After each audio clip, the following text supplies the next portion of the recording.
Dear Miss Love, magandang araw po sa inyong lahat.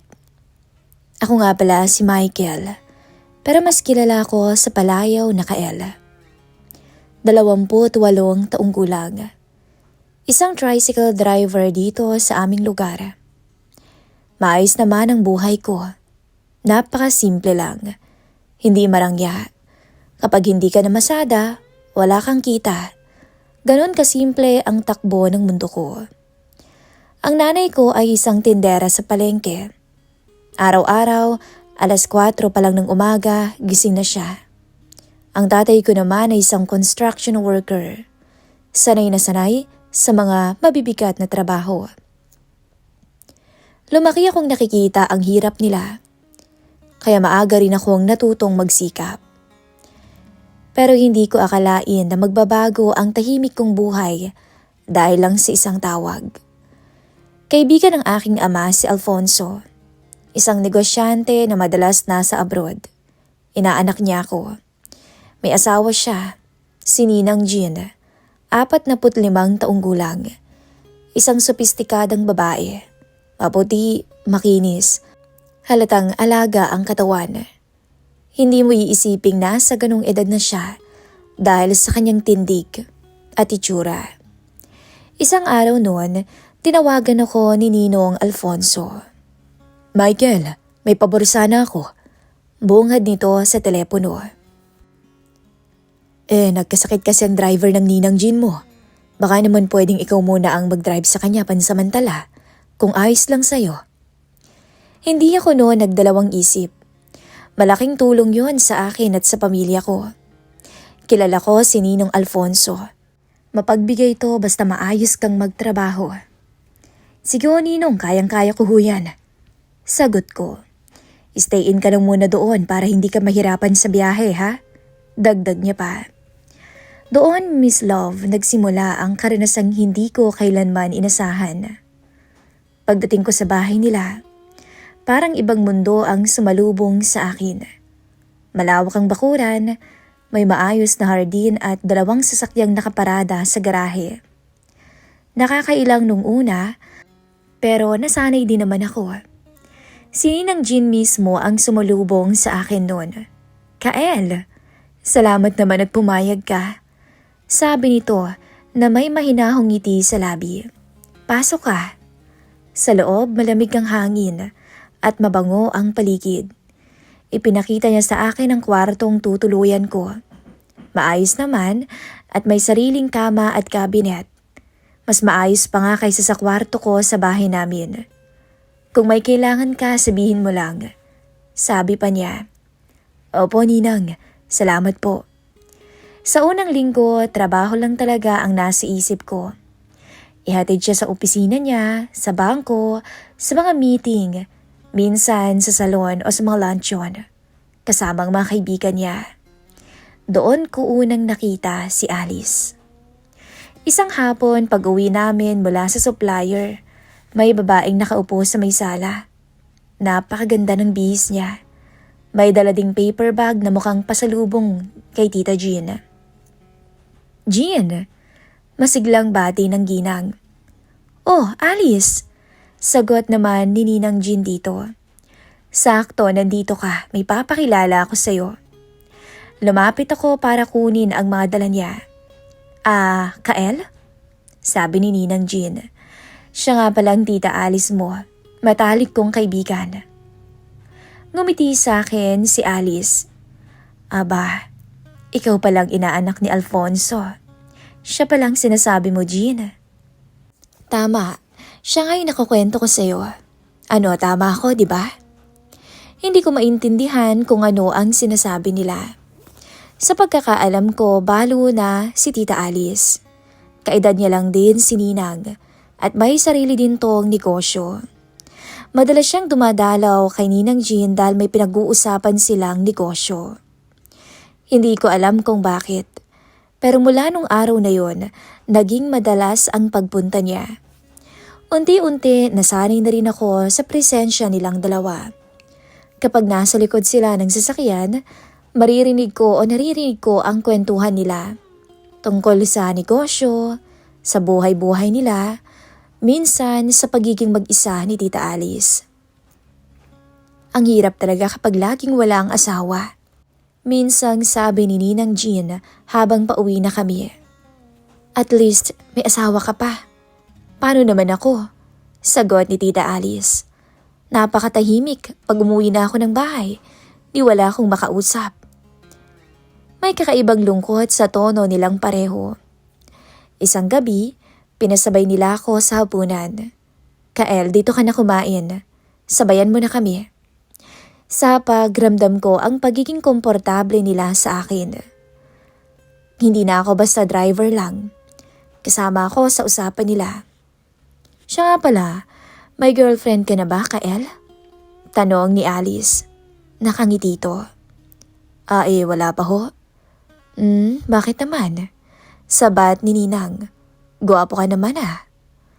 Napangiti ako noon dahil sa papuri. Pero sa loob ko, hindi ko maipaliwanag ang kakaibang naramdaman ko. Para kasing sinusukat nila ako. Parang may gusto silang tuklasin. Habang tumatagal, mas napapadalas ang mga sandaling kaming tatlo lang ang magkakasama. May mga hapon na magkakape sila sa beranda at tatawagin nila ako para sumali. Upo ka muna dito, Kael, wala naman tayong pupuntahan. Sabi ni Tita Alice isang araw. Tumawa naman si Ninang. Hayaan mo na muna siya, nahihiya pa sa'yo. Hanggang sa unti-unti natuto na rin akong makipagbiruan. Natuto na akong tumingin sa mga mata nila kapag nagsasalita sila. At doon ko napansin, iba ang titig nila kapag akala nila hindi ko sila nakikita. Hindi naman malaswa, pero may something. May kakaibang init. Bilang lalaki, may bahagi sa akin na natutuwa sa atensyon na nakukuha ko sa dalawang ginang. Pero may bahagi ring nag-aalinlangan. Magkaibigan sila, parehong may pinagdadaan ng lungkot. At ako, nasa gitna. Minsan naiisip ko kung pinaglalaroan yata ako ng dalawa. Dahil sa totoo lang, habang tumatagal ang pananatili ko sa bahay na yun, mas nararamdaman kong hindi lang ako driver nila. Parang unti-unti may papel akong ginagampanan sa buhay nilang dalawa. At kahit wala pang malinaw na nangyayari, ramdam kong may pagbabago. Isang pagbabago na baka maglagay sa akin sa sitwasyong alanganin. At sa mga sumunod na araw, mas lalo kong naintindihan kung bakit ko nasabi yun sa sarili ko. Na tila ako pinaglalaroan ng dalawang babae. Dahil isang araw, may mangyayari sa aking hindi ko inaasahan. At hindi ko rin maitatangging nag-enjoy ako sa larong hindi ko alam kung paano nagsimula. Isang gabi, kakauwi lang noon ni Tita Alice. Hinatid ko siya pauwi sa bahay niya bandang 10:00 ng gabi. Tahimik ang biyahe namin. Bago siya bumaba ng sasakyan, ngumiti pa siya sa akin. Good night, Kael. Ingat ka ha? Sabi pa niya sabay kindat. Opo, tita. Salamat ho. Sagot ko. Pagbalik ko sa bahay ni Ninang, akala ko tapos na ang araw ko. Magpapaalam na sana ako para pumasok sa kwarto ko nang tawagin niya ako mula sa sala. Kael, sandali. Nasa center table ang isang bote ng wine at 2 baso. Nakasuot siya ng simpleng pantulog na hindi lalagpas sa tuhod niya. Umupo ka muna. Inom tayo. Saluhan mo ko at nang may makasama naman ako ngayong gabi. Alam mo naman ang ninong mo, lagi na lang wala. Ako ho, Ninang? Nagulat ko pang tanong. Oo, ikaw. Minsan lang naman, hindi ka ba umiinom? Tanong niya. Umiinom ho. Sabi ko. Good. Sabay ngiti niya. Umupo ako sa tapat niya. Sa unang lagok, ramdam ko agad ang init sa lalamunan ko. Kumusta ang buhay mo, Kaela? Masaya ka ba? Hindi ko inaasahan ang bigla niyang pagtanong. Opo naman. Simple lang pero ayos na ayos naman. Ano bang pangarap mo? Yung tipong gusto mong maabot bago ka naman tumanda. Napaisip ako. Ano nga ba? Gusto ko sanang makapag-ipon. Makapagpatayo ng maayos na bahay para kina nanay at tatay. At siguro magkaroon din ng magandang negosyo. Tumingin siya sa akin ng matagal. Parang sinusukat ang sincerity ko. Napakabuti mong anak. Mahina niyang sabi. Nagpatuloy pa ang inuman namin. Siya nga pala, bakit nga ba hindi ka pa nag-aasawa? Nasa wastong edad ka na. Tanong niya na may bahagyang ngiti. Hindi ko ho alam eh. Siguro hindi pa dumarating. Hindi pa dumarating. O baka naman choosy ka pagdating sa babae ha? Sagot niya. Nako hindi ho. Kahit sino ho ipapatulan ko. Kung meron lang talaga. Napayuko pa ako.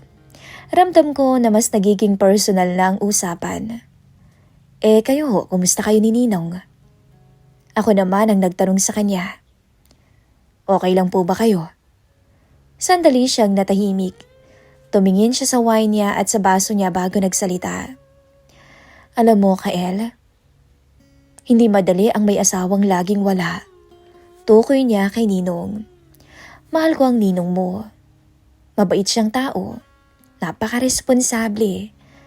Pero napahinga siya ng malalim. Iba pa rin kapag kasama mo ang asawa mo sa araw-araw. Yung may kausap ka sa hapag, yung may katabi ka bago matulog. Yung may kayakap ka, at yung maibibigay nito ang pangangailangan mo bilang babae. Alam mo, sobrang tagal na naming nagsasama. Ilang dekada na. Pero hindi ko maintindihan kung kailan kami nagsama ng matagal, yung bang hindi siya umaalis. Hindi ako nakasagot. Hindi ko naman siya masisisi. Negosyo niya yun, para sa amin din. Pero minsan, nakakapagod din mag-isa. Tumingin siya ng diretso sa akin. Na-experience mo na ba yung pakiramdam na gusto mong sumaya kahit sandali lang? Hindi ko alam kung bakit parang bumilis ang tibok ng puso ko noon. Lalo na nung hawakan niya ang kamay ko. Siguro ho, oo. Gusto mo bang sumaya, Kael? Tanong niya. Napangiti ako ng alanganin. Hindi ko ho alam eh. Tumawa siya ng mahina. Hindi mo alam, o baka naman nahihiya ka lang sa akin. Hindi ko alam kung epekto ba ng wine o ng titig niya, pero naging bukas ako bigla. Siguro, baka nga nahihiya ako. Natahimik siya sandali. Pagkatapos ay tumayo siya at lumapit sa akin. Naupo siya sa may sofa kung saan ako nakaupo. Mas malapit na. Ramdam ko ang init ng presensya niya. Ilang segundo kaming magkatabi na walang nagsasalita hanggang sa bigla niyang tinanong. Marunong ka ba, Kael? Napalingon ako sa kanya. Po, kaya mo ba? Dagdag pa niya. Mas lalo akong naguluhan. Po, hindi ko kayo maintindihan. Ngumiti siya, pero hindi siya nagbibiro dahil seryoso ang mga mata niya. Gusto kong maging masaya ngayong gabi, Kael. Kaya mo ba? Parang tumigil ang mundo ko sa mga sinabi niya. Sabihin mo lang kung anong gusto mo. Mahina niyang dagdag. Ibibigay ko sa'yo. Basta pagbigyan mo rin ako. Hindi ko agad maproseso ang lahat, pero malinaw sa akin ang ibig niyang sabihin. Ninang. Halos pabulong kong sabi. Jean. Putol niya. Ngayong gabi, Jean. Jean lang ang itawag mo sa akin. Mabigat na ang hangin sa pagitan namin. Alam kong mali dahil alam kong asawa siya ni Ninong Alfonso. Pero nang mga sandaling yun, nakita ko ang isang babaeng nag-iisa. Isang babaeng humihingi ng atensyon at ako ang naroon. Takot ka ba? Tanong niya. Opo naman. Totoo kong sagot. Sa akin ba? May bahid niyang ngiti. Sa sitwasyon ho. Hinawakan niyang kamay ko. Napakalambot ng kamay niya at painit. Alam mo, Kael, minsan, huwag kang magpapadala muna sa takot. Lalo't palay nang lumalapit. Napapikit ako saglit. Bata ka pa, Kael. Malakas ka pa. At alam kong magagawa mo. Ang request ko sa'yo. Sigurado po ba kayo? Matagal na akong sigurado sa nararamdaman kong kulang. Sagot nito. Nag-usap pa kami ng mas malalim tungkol sa pangungulila niya sa asawa niya. At nung gabing yun, ako ang driver niyang maghahatid sa kanya sa inaasam-asam niya. Sa sala, kinuha niyang baso ko at binaba niya. Tumingin siya sa akin, tapos sinalikan niya ako sa labi. Dahil doon, tuluyan na akong nadala. Alam ko sa sarili ko, marami na akong napaluhang babae. Kaya sigurado kong isa na rin doon, si Ninang. Grabe ka pala, Kael. Hindi ko akalain yun ah. Pagkatapos noon, nakaupo na lang kami sandali. Parehong humihinga ng malalim. Walang makakaalam ah, sabi pa niya. Opo naman. Kayang-kaya mo pala eh. May mahinang biro sa boses niya, pero may kasamang lambing. Hindi ko alam kung dapat ba akong matuwa o kabahan. Bago ako tumayo para umalis, hinawakan pa niya ang kamay ko. Kael, may isa pa akong ipapakisuyo sa'yo, pero sa susunod ko na lamang sasabihin. Habang naglalakad ako papunta sa kwarto ko, magulo ang isip ko. Ano naman kaya ang isa pa niyang ipapakisuyo? Kinabukasan, normal ang lahat. Parang walang nangyari. Maayos ang bihis ni Ninang Jean, professional ang aura. Kung hindi mo alam, iisipin mong wala siyang tinawid na hangganan, na linya. Pero kapag nagkakatinginan kami, may alam kaming dalawa. Bandang tanghali, dumating si Alice. Jean, masigla niyang bati habang pumapasok sa sala. Umupo si Tita Alice sa may sofa. Napansin kong tila napakaaliwalas ng mukha ngayon ni Ninang Jean. Kaya naman hindi na ako nagtataka nang mapansin din yun ni Alice. Aba, teka. Parang may iba yata sa'yo ngayon. Parang blooming ka ah. Biro ni Alice. Ngumiti naman si Jean. Talaga ba? May sikreto ka no? Tanong ni Alice, sabay tingin sa akin saglit. Ramdam ko. At mukhang alam ko yun. Tumawa naman si Ninang Jean. May kukwento ko sa'yo. Napatingin ako sa kanila noon. Hindi ko alam kung bakit bigla kong kinabahan nung sinabi ni Ninang Jean na may ikukwento siya. Kael, pwede ka ba munang pumunta sa kusina? Utos ni Ninang Jean. Oo. Hindi ko tuluyang sinara ang pinto. Dahil kahit ayokong makinig, may mga salitang umaabot sa akin. Alam mo, Alice, mahina pero malinaw ang boses ni Jean. Hindi pa pala ako laos. Anong ibig mong sabihin? Halatang entresado si Alice. Subukan mong hulaan. Jean, wag mo na akong bitinin. May ilang segundong katahimikan sa pagitan nila. Pagkatapos, nagsalita si Ninang Jean. Si Kael. Parang tumigil ang mundo ko nang banggitin nito ang pangalan ko.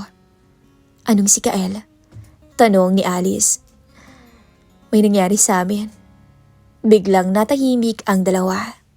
Ano? Halos pabulong nagulat na sabi ni Alice. Aba, hindi ko siya pinilit. Alam niyang ginawa namin. Depensa ni Ninang Jean. Lumakas na ang tibok ng puso ko noon. At? Tanong ni Alice na mas mababa na ang tono. At? Magaling.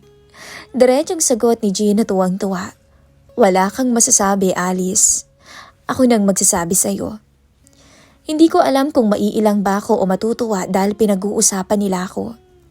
Maya-maya nga, tinawag na nila akong dalawa. Kael, halika nga dito sandali, sabi ni Alice. Lumapit naman ako, pilit na kinakalma ang sarili.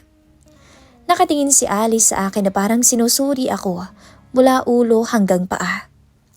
Totoo ba talaga? Paniniguradong tanong pa niya kay Ninang Jean. Totoo nga, sagot ni Jean ang diretsyo, sabay tingin nilang dalawa sa akin. Ano bang meron sa'yo? Tanong ni Alice sa akin. Po, kunwaring hindi ko alam. Hindi ka mukhang mayabang, napakatahimik mong bata. Pero, ngumiti si Alice. Mukha ngang may tinatago ka. Napatingin na ako noon kay Ninang Jean. Wala lang, nakangiti lang siya. Relax ka lang, Kael. Sabi pa nito, alam naman na ni Alice ang lahat. Lahat ho? Tanong ko. Oo, lahat-lahat. Sagot ni Alice. At sa totoo lang, nabibilib ako sa kwento ng Ninang Jean mo. Nabibilib ho? Halos maibulong ko. Tumawa to ng mahina. Alam mo, Kael, matagal na rin akong nag-iisa. Matagal na akong byuda. Sobrang lungkot ko. At sanay na ako doon. Pero nang ikwento ni Jean ang tungkol sa'yo, bigla tuloy ako na-curious. Talaga ba? May pagmamalaki ka raw. Baka naman pwede ko ring subukan. Hoy, hindi ito laro ha? Seryosong sabi ni Jean kay Tita Alice. Alam ko, sagot naman ng ginang, hindi naman ako nakikipaglaro sa kanya. Pero hindi ko rin maitatanggi. Curious talaga ako, Jean. Ramdam ko na ang init ng hangin sa pagitan naming tatlo. Biglang humarap sa akin si Ninang Jean. Kael? Mahina niyang sabi. Di ba sabi ko may ipapakisuyo sana ako? Hindi ako nakasagot agad. Tungkol yun kay Alice eh. Tumingin ako kay Alice at hindi siya umiwas ng tingin sa akin. Tanda mo ba yung sinabi ko sa'yo? Na may papakisuyo ako? Eto na yun. Alam mo kasi tama siya. Matagal na siyang byuda. Dagdag pa ni Jean. Baka naman, pwede mo ring iparamdam sa kanya yung naranasan ko. Parang may bumagsak na mabigat sa dibdib ko noon. Ninang Jean, natigilan ako. Ano? Tanong ni Alice pero may ngiti sa gilid ng labi niya. Hindi mo ba kaya? Hindi naman ho sa ganun. Naguguluhan lang po talaga ako. Tumayo na si Alice at lumapit sa akin. Hindi siya dumidikit pero sapat ang lapit para maramdaman ko ang presensya niya. Takot ka ba sa akin, Kael? Tanong niya. Hindi ho. Sa sitwasyon din. Oho. Maya-maya sumabat na si Jean. Kael, hindi ka naman namin pinipilit. Gusto lang naming maging totoo. Totoo? Tanong ko. Oo. Kung may kakayahan ka magpasaya, bakit may pagkakait?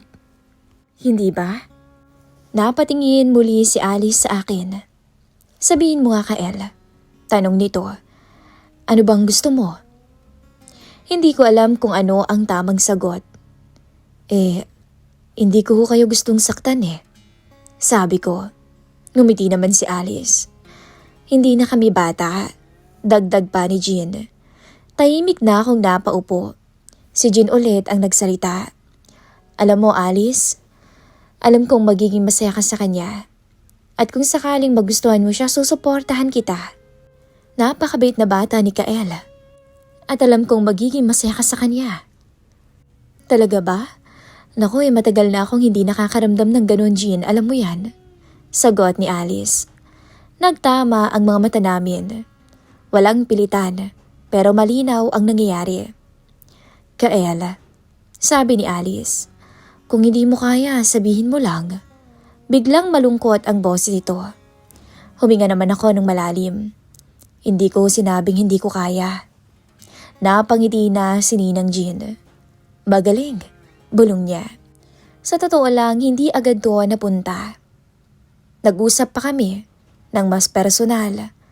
Tinanong pa ako ni Alice ng tungkol sa pamilya ko, sa mga pangarap ko at sa mga bagay na nagpapasaya sa akin. Hanggang sa unti-unti nawala na ang tensyon at napalitan na ng kakaibang koneksyon. Bago matapos ang gabi, hinawakan ni Alice ang kamay ko. Nagkatinginan kami ni Ninang Jean. Hindi selos ang nasa mata niya. See? Sabi niya kay Alice. Sabi ko sa iyo eh. At sa sandaling yun, alam kong tuluyan na akong nasa gitna ng isang ugnayang hindi pangkaraniwan. At sa mga sumunod na oras, si Alice naman ang tumawid sa hangganang tinawid ni Jean. Hinatid pa nga kami ni Ninang Jean sa kwarto. At doon masasabi ko ang pagkakaiba ng dalawang ginang. At aaminin ko, mas nagustuhan ko si Tita Alice. Hindi ko sukat akalain na mangyayari sa akin ang ganitong klase ng karanasan. Pero aaminin ko, gusto ko ang nangyari. Mabilis lumipas ang mga araw. Hanggang sa dumating na ang araw ng pagbabalik ng dating driver ni Ninang Jean. Isang umaga noon, tinawag niya ako sa may sala. Maayos na maayos ang bihis niya gaya ng dati.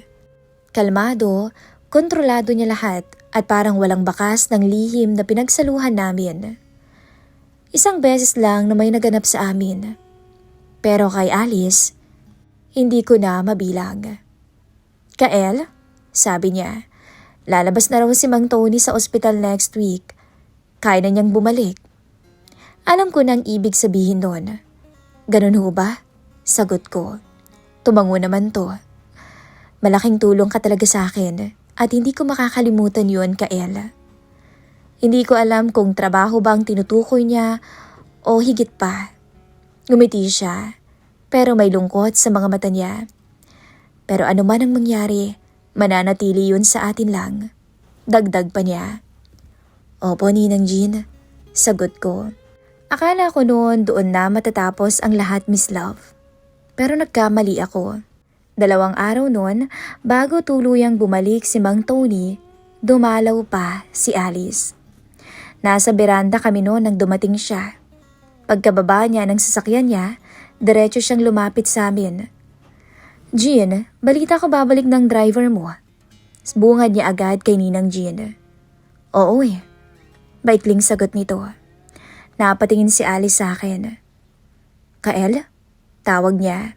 May plano ka na ba pagkatapos? Babalik na lang ho siguro ako sa pasada. Sandaling katahimikan ng namayani. Kung gusto mo sa akin ka na lang. Biglang sabi ni Alice. Napalingon pa ako sa kanya. Po? Kailangan ko rin ng driver eh. Madalas din naman ako lumalabas. At mas komportable ako kung kakilala ko ng kukunin ko. Tumingin siya kay Ninang Jean. Ngumiti naman si Jean ng marahan. Napakagandang idea niyan. Hindi ko alam kung bakit parang napag-usapan na nila ako bago pa nila sabihin sa akin yon. Ano, payag ka ba? Tanong ni Alice. Hindi ko agad yun nasagot. Pero sa loob ko, alam kong oo ang magiging sagot ko. Opo, sabi ko. At doon nagpatuloy ang kwento namin. Lumipat ako sa bahay ni Alice makalipas ang 1 linggo. Mas tahimik ang bahay niya kumpara kina Ninang Jean. Mas simple pero elegante. Ramdam mo ang katahimikan ng isang taong mag-isa. Sa unang gabi ko roon, inihatid ko siya mula sa isang meeting niya. Pagpasok namin sa bahay niya, wala nang ibang tao. Kael, tawag niya habang tinatanggal ang sapatos niya. Kumain ka na ba? Opo. Ako hindi pa samahan mo muna ako. Sa dining table kami lang 2. Hindi na ito tulad ng dati, nakasama namin si Jean. Ibang pakiramdam ngayon. Alam mo, sabi niya habang umiinom ng tubig, hindi ko talaga akalaing aabot tayo dito. Ako rin ho sagot ko. Huwag mo na akong ipo kapag tayo lang. Sige Alice. Parang may pader na tuluyang bumagsak sa pagitan naming 2. Sa totoo lang po, hindi ko alam kung ano ang meron sa amin. Wala kaming label. Walang malinaw na usapan kung anong meron sa aming 2. Kung ano kami sa isa't isa. Pero gabi-gabi, magkatabi kaming natutulog sa iisang kama. Yung pakiramdam na para kaming mag-asawang 2. Minsan nga bang nakahiga kami, nakayakap siya sa akin, magtatanong siya. Masaya ka ba? Oo naman. Sagot ko. Sigurado. Oo. Totoo lang ha, Kael. Hindi kita pinipilit. Alam ko. Sa totoo lang, hindi ko rin maintindihan kung bakit ako nananatili. Siguro dahil sa atensyon niya, mabait siya, o kaya dahil sa pakinabang. Bilang driver, mas mataas ang sahod ko. May allowance pa. At may mga bagay na hindi ko kailangang hilingin dahil kusa niyang binibigay. Yung pangarap kong bahay sa mga magulang ko, unti-unti kong naipagawa dahil sa tulong niya. Kung may kailangan ka pa, sabihin mo lang ka, El, ha? Madalas nitong sinasabi. At hindi niya ako pinapabayaan. Pero hindi ko rin siya inaabuso. Paminsan-minsan, kapag bumibisita si Jean sa bahay, normal lang ang kilos nila. Parang walang lihim na pinagsaluhan kaming tatlo noon. Minsan, nagkakasalubungan ang tingin namin ni Ninang Jean. May mga alaala, pero parang wala na lang. Isang beses, habang nasa kusina ako, narinig kong nag-uusap ang dalawa. Ano, masaya ka ba? Tanong ni Ninang Jean kay Alice. Biglang tumahimik si Alice. Oo masaya ako sa kanya. Hindi ka naman nagsisisi. Hinding-hindi nga eh. May mahinang tawa si Jean doon. Buti naman kung ganun. At least, nakatagpo ka na. Hindi ko alam kung ano ang eksaktong ibig sabihin noon. Lumipas pa ang mga buwan, ganun pa rin kami ni Alice. Magkasama sa mga biyahe, sa gabi, magkatabing matulog. Minsan nga iniisip ko, tama pa kaya to? Pero sa tuwing gigising naman ako na nasa tabi niya, nakayakap siya, payapa ang mukha niya habang natutulog. Parang nawawala ang tanong. Hindi ko alam kung mahal ko na ba siya. O hindi ko alam kung pansamantala lang. Bastang alam ko lang, para kaming may kasundo ang dalawa. Isang gabi, habang nakahiga kaming dalawa.